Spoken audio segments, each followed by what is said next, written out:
Nous sommes sur le plateau de Skobek, près de Soigny. C'est un paysage de rêve, mais il sera bientôt transformé en cauchemar. Imaginez-le couvert d'éoliennes. Ça donnera à peu près ça. Pour l'instant, la seule éolienne présente sur le plateau, c'est celle-ci. Elle fait 18 mètres de haut. Les éoliennes qui sont prévues sur le plateau, elles auront 122 mètres de haut. On a l'impression que c'est un peu le Far West. Aujourd'hui, on est en train de remplir un seau percé.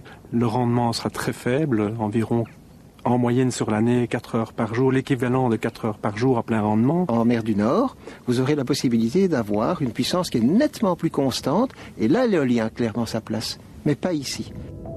Une productivité insuffisante des éoliennes terrestres par rapport aux éoliennes de la mer du Nord, c'est l'argument récurrent, mais il n'est pas le seul. L'autre est financier.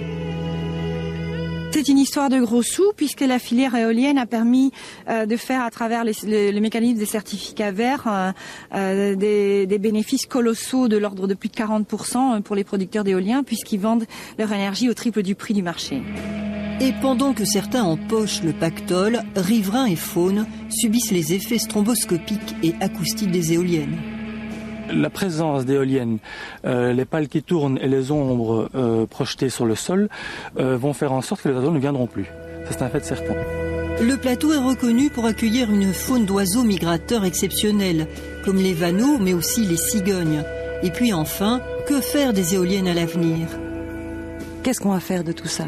De ces mètres cubes énormes de béton coulés dans les champs, de ces fibres de carbone, de tout ce matériel, de ces pales qui sont énormes, qui font 9 tonnes chaque pale.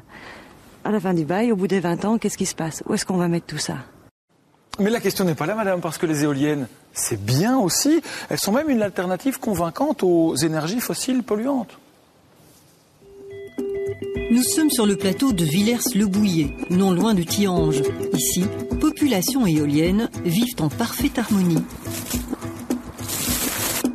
Je n'ai rien contre, que du contraire. Ça ne me dérange pas dans le paysage. Ça apporte une énergie verte sans CO2. C'est un moyen d'apporter un certain changement. L'éolien, la solution d'avenir pour changer notre manière de consommer. On n'a pas le choix. Actuellement, il y a un défi climatique, un défi énergétique, donc il faut absolument réduire nos émissions de gaz à effet de serre. Les éoliennes belges permettront à elles seules de contribuer pour un quart de l'objectif de réduction de 20% des émissions de gaz à effet de serre, donc à l'horizon 2020. Les éoliennes réduisent la production de gaz à effet de serre, mais encore faut-il qu'elles ne détruisent pas en même temps tout notre patrimoine paysager. En principe, ces éoliennes sont toujours positionnées aux endroits les moins gênants possibles. Ici, par exemple, vous voyez, elles sont parallèles à l'autoroute, donc ça gêne évidemment un nombre de personnes extrêmement limité. Une gêne visuelle limitée donc, mais le recyclage, lui aussi est limité ?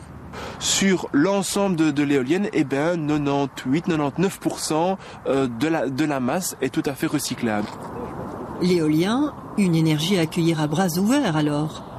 Il vaut mieux avoir ça derrière chez soi, derrière son jardin, que d'avoir une centrale nucléaire, je trouve. Donc. Puisqu'il faut changer les choses. C'est un dossier signé Lucie Denhoven. Alors, sur le plateau aussi, pour ou contre, eh bien, ça fait débat, n'est-ce pas, Hubert? Mais non, ça ne fait pas débat. Tout est dit, là, dans le dernier reportage. Je suis désolé. Par contre, le premier reportage, je m'excuse, c'est un tissu de poncifs. Oui, j'aime toujours bien, moi, les gens qui veulent le beurre et l'argent du beurre.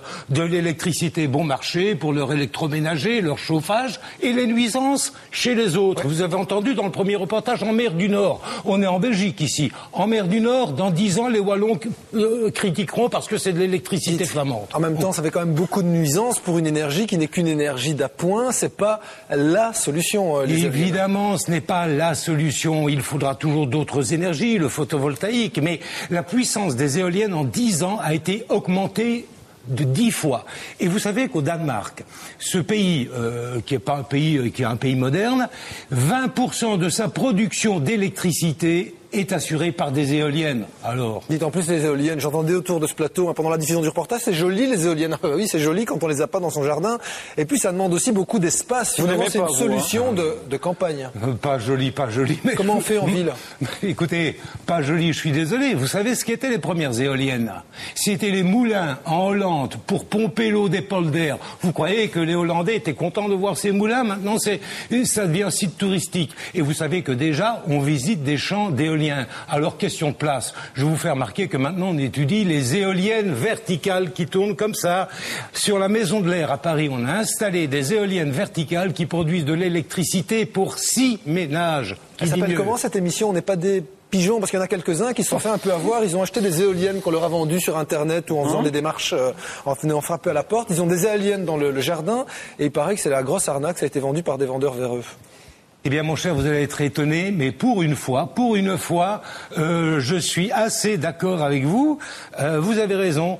Il faut être prudent parce que c'est parfois l'arnaque. On vous vend des éoliennes, on vous assure un rendement terrible, mais on oublie de dire qu'il faut des transformateurs, des batteries, le coût de l'entretien. Alors le rendement, vous l'attendez toujours. Comme vous avez la parole à tout, vous allez me dire aussi que c'est pas dangereux pour les oiseaux. Mais justement, on vient d'apercevoir une image. Regardez, peut-être pas dangereux pour les oiseaux chez nous, mais ça se passe en Crète et dans le sud de l'île. Ce vautour qui veut aller rejoindre sa chérie, regardez, qui est installé confortablement sur le haut du rotor. Pac, il est happé par une pale et il s'écrase au sol. L'image elle est assez impressionnante. Un peu triste aussi. Heureusement, l'oiseau n'est pas tout à fait mort, il est encore un peu vivant. Un argument très sentimentaliste. Alors là, c'est vraiment un accident isolé. Quelle idée faut-il pour un aigle de tourner autour d'une éolienne? Non, excusez-moi. Alors, dans 2 minutes, vous allez me dire supprimer les fils électriques bien plus dangereux ou interdisez les voitures de circuler dans la forêt pour le gibier. À cause de vos éoliennes. Vous savez qu'à cause de vos éoliennes, on est peut-être passé à côté d'une rencontre d'une 3e type avec nos amis martiens. Et c'est franchement pas une bague. Il y a un an, une éolienne aurait été percutée par un objet volant non identifié. Ça s'est passé en Grande-Bretagne. Regardez, elle a perdu une pale et une autre a été endommagée. Vous allez entendre une dame qui explique, comme des centaines d'autres témoins, qu'elle a vu des lumières autour du champ éolien. On n'est pas parvenu à expliquer ce qui s'est passé. On n'a rien retrouvé au sol et même le ministère de la Défense a laissé tomber l'enquête. Donc c'est pour vous dire bizarre. Merci les éoliennes. Au revoir les amis martiens. Mon cher Sébastien, je cède effectivement, le rationnel se tait devant l'irrationnel. Dans une seconde, vous allez me dire que les éoliennes font aussi tourner le lait des vaches comme les trains à vapeur au 19e siècle peut-être. J'avais pas prévu.